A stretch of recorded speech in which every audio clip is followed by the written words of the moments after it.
What's up, YouTube? Today I'm going to show you tell you how I replaced my power steering pump in my Jeep Liberty 3.7 liter.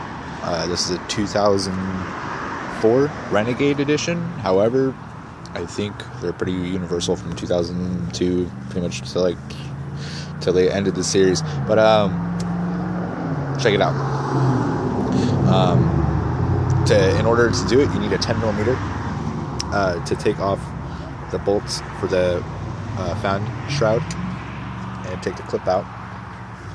You're going to take the bolts out, 10 millimeter, lift up and forward and to the left, and kind of just wiggle it until it comes out.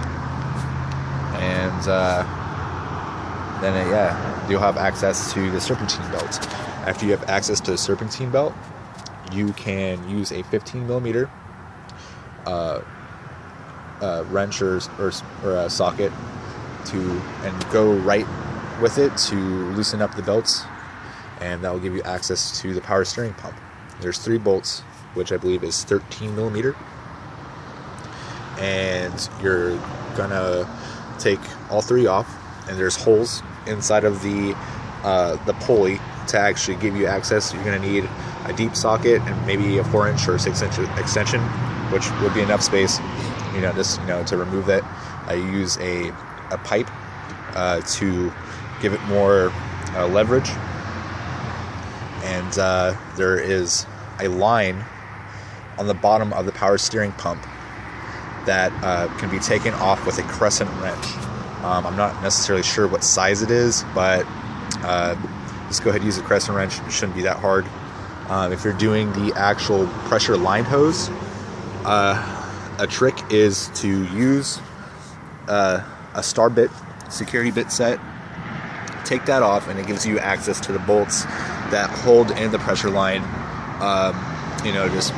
Housing, or it's a fastener, and it fastens it right underneath the headlight, in between right here.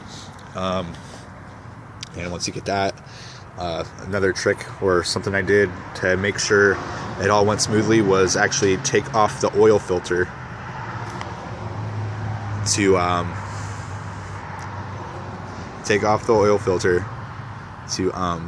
gain better access to those bolts, or the line hoses over there, because there's literally no way to do it or get it on. It's a big pain in the ass. Usually Jeeps are pretty good when they fit, or just having access to work on things, but that's just a heads up. Hopefully this helps, because there's no videos on YouTube on how to do this. There's different Jeeps that tell you how to do it, but hopefully this helps.